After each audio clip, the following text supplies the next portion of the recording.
네, 국회 공전 속에서 박순애 사회부총리 겸 교육부 장관 후보자와 김승희 보건복지부 장관 후보자의 청문 기한이 오늘로 마감됩니다. 여야의 원구성 협상은 더디기만 한 채 신경전은 가열된 상황인데요. 이번엔 국회 취재기자 연결합니다. 임혜준 기자. 네, 박순애, 김승희 두 후보자의 인사청문 기한은 오늘까지입니다. 내일부터는 10일 이내 기한을 정해 윤석열 대통령이 두 사람에 대한 인사청문 보고서 재송부를 요청할 수 있습니다. 다만 두 후보자에 대한 부정 의혹이 잇따르고 있는 점은 윤 대통령으로서는 부담인데요. 음주운전, 논문 자기 표절 의혹이 제기된 박 후보자, 그리고 김 후보자의 자녀 엄마 찬스 의혹 등 모두 공정의 가치와 맞지 않다는 점에서 여론은 매서운 상황입니다.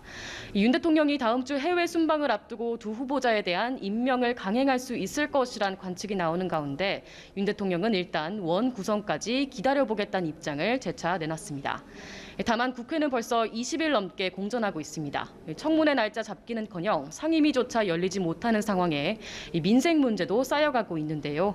국민의힘 권성동 원내대표는 오늘 최고위원회의에서 민주당의 원구성 협상 마무리를 위한 마라톤 협상을 공식 제안했습니다. 이에 대해 민주당 박홍근 원내대표는 진정성 있게 양보하려는 안이 준비되어 있는지를 확인해야 한다며 원내 수석 간 실무 협상이 우선이라고 말했습니다. 대치를 이어가고 있는 가운데 일단 여야 수석은 오늘 오후 5시쯤 만나 협상을 시작하기로 했습니다. 자, 그런가 하면 여야는 서해 피격 공무원 사건과 관련해서 정보 공개를 놓고 공방을 이어가고 있다고요. 네, 여야는 서해 공무원 피살 사건 당시 관련 첩보를 현재 여당 의원들이 관람했었는지를 놓고 공방을 벌였습니다.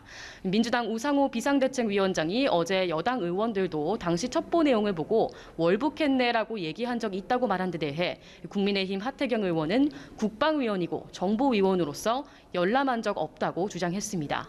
사건 당시 관련한 군 당국의 특별 취급 정보를 공개하는 문제도 논란이 됐는데요.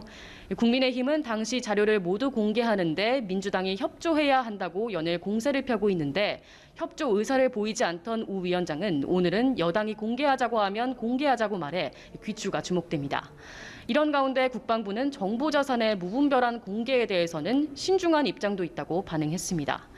권성동 국민의힘 원내대표는 아울러 지난 2019년 11월 탈북 어민 강제 북송 사건을 언급하며 이에 대한 진상규명에도 나서겠다고 밝혔는데요. 서해 피격 공무원 사건 관련 TF를 내일 발족할 예정인 가운데 탈북민 강제 북송 사건까지 전선을 확대하며 대야 공세에 나선 모습입니다. 네, 한편 국민의힘 이준석 대표의 성상납 의혹을 심의할 윤리위 회의 일정이 잡혔죠. 네, 그렇습니다. 이준석 대표의 징계 여부를 논의할 당 윤리위가 모레 오후 7시 열릴 예정입니다. 이 대표는 성상납 의혹과 함께 또 이에 대한 증거 인멸을 지시했다는 두 가지 의혹을 받고 있는데요. 경고부터 제명까지 4단계 징계 중 어느 하나라도 받게 된다면 정치적 타격은 불가피할 것으로 보입니다. 이런 가운데 이준석 대표는 오늘 오전 열린 최고위 회의에서 배현진 최고위원과 공개 충돌하기도 했는데요. 당 현안에 대한 지도부 갈등 상황이 최근 언론에 지속 유출된다며 이 비공개 회의에서 현안 논의를 하지 않겠다고 선언하자 배 최고위원이 이에 반발하며 고성이 오가기도 했습니다. 한편 민주당 윤리심판원은 오늘 지난 4월 온라인 회의에서 동료 의원을 향해 성희롱성 발언을 한 의혹을 받는 최강욱 의원에 대한 징계 여부를 논의합니다. 지금까지 국회에서 전해드렸습니다.